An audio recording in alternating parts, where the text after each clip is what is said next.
Friends, I am Dr. Amitabh Srivastava from your known clinic Sai Cosmetics Pune, and today I'll be speaking about the commonest causes of a hair transplant going wrong or bad. And the first of all, I'd like to speak and emphasize on wrong patient selection. Like आप 20-22 साल से भी छोटे patients की surgery करने को तैयार हो जाते हैं. ऐसे पेशेंट्स जिनमें डिफ्यूज थिनिंग है उनमें आप सर्जरी करने को तैयार हो जाते हैं, या जिनका एंड्रोजेनिक एलोपेशिया अभी स्टेबलाइज नहीं हुआ है हम उनको सर्जरी करने को तैयार हो जाते हैं. हम ये देखते ही नहीं है कई बार कि डोनर डेंसिटी बहुत पुअर है, काम नहीं हो सकता, फिर भी हम काम करने को आतुर हो जाते हैं. इसके अलावा कई बार पेशेंट्स की भी अनरियलिस्टिक एक्सपेक्टेशंस होती हैं. वो शाहरुख खान या अमिताभ बच्चन बनना चाहते हैं बालों की निस्बत.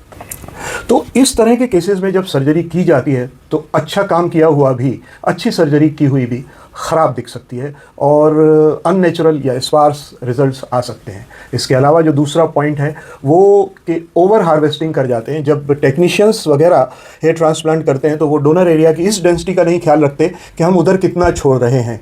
वो समझदारी से नहीं वर्क करते और उस समय डोनर एरिया डिस्ट्रॉय हो जाता है. पेशेंट की आगे की संभावनाएं भी ख़राब हो जाती हैं. इसके अलावा लो ग्राफ्ट सर्वाइवल रेट अगर है तो लो ग्राफ्ट सर्वाइवल रेट में क्या होता है कि उसका आपने कोल्ड चेन नहीं मेंटेन किया है, या बॉडी से वो बहुत ज़्यादा समय तक, आपके टेक्नीशियंस की स्पीड कम होने की वजह से बहुत समय तक वो बॉडी से बाहर रहे तो उस समय वो हाइपोक्सिक हो जाते हैं. दूसरी बात ये कि इस तरह के होल्डिंग सॉल्यूशन में हमने उनको रखा है कि वो डिहाइड्रेट हो जाते हैं. अगर पेशेंट्स को आपने मना नहीं किया है कि रात को वो अच्छा खासा ड्रिंक करके आया है तो सुबह उसके फॉलिकल डिहाइड्रेटेड प्रतीत होंगे ही.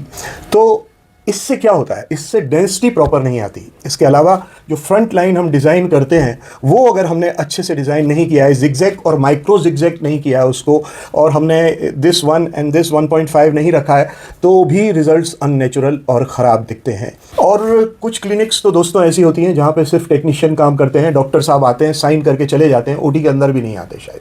तो ऐसे इसमें क्या होता है कि ग्राफ्ट्स का एंगुलेशन जो होता है स्किन से वो बहुत ज़्यादा डिस्टर्ब होता है. यूँ देखिए आपको समझ में आएगा. और ग्राफ्ट का प्लेसमेंट भी बहुत पुअर होता है. कभी कभी वो लोग बहुत पास ग्राफ्ट्स लगा देते हैं. उससे क्या होता है, ग्राफ्ट एक दूसरे को दबाते हैं, प्रेशर स्टीमिया होता है और बहुत सारे ग्राफ्ट मर जाते हैं. तो टेक्नीशियन ड्रिवन क्लिनिक्स में ये गलतियां बहुत ज़्यादा होती हैं.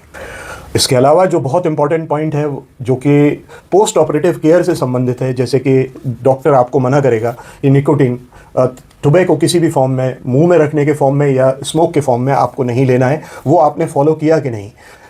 इसके अलावा ग्राफ्ट्स को आपने अपने नाखूनों से स्क्रैच तो नहीं किया, या बहुत जल्दी आपने जिम तो हिट नहीं कर दिया, या वॉशिंग इंस्ट्रक्शंस को आपने इग्नोर तो नहीं कर दिया. इन सब से आपको ग्राफ्ट सर्वाइवल रेट पुअर होता है और आपकी डेंसिटी अंततः पुअर हो जाती है. तो अंत में मैं ये कहना चाहूँगा कि हेयर ट्रांसप्लांट एक बाल को पीछे से आगे ला के रखने का एक गड्ढे में प्रोसीजर नहीं है. It's about choosing the right candidate for the hair transplant.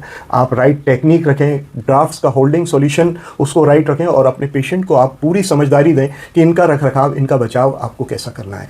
तब आपको जाके कंप्लीट नेचुरल रिजल्ट्स मिल सकते हैं. और मैं आपको बता रहा हूँ, मेरे को परहेज़ नहीं है ये बताने से कि मेरे पास ऐसे पेशेंट्स भी आते हैं जिनकी दो गलत सर्जरी हो चुकी हैं और जो बहुत परेशान हैं, जो कि हेयर ट्रांसप्लांट के प्रोसीजर से अपना विश्वास ही खो चुके हैं. आप आइए मेरे पास, मेरे लैपटॉप में आप देखिए कि पेशेंट्स क्या कहते हैं कि हमने कितनी सर्जरी कराई, कितनी फेल हो गई, उसके बाद भी सर्जरी सक्सेसफुल हो सकती है. So make your hair transplant a planned one, a proper one. Last में एक पॉइंट और जोड़ना चाहूँगा दोस्तों कि बहुत सारे पेशेंट्स क्या सोचते हैं कि अब मेरे बाल आ गए और मेरे को दिख रहा है तीसरे चौथे महीने कि मेरे बाल अच्छे आ गए, अब मैं थोड़ा मोटा ज़्यादा हूँ, मैं डाइटिंग कर लूँ. ऐसे में जब आप क्रैश डाइटिंग करते हैं तो वह चीज़ आपके ट्रांसप्लांट किए हुए बालों को बहुत भारी पड़ती है और उस क्रैश डाइटिंग से जो आपको मल्टीविटामिन और मिनरल्स की डेफिशिएंसी होती है, आपके बहुत सारे बाल चले जाते हैं. तो डाइटिंग आप कर सकते हैं हेयर ट्रांसप्लांट के साथ, मना नहीं है, लेकिन क्रैश डाइटिंग मना है.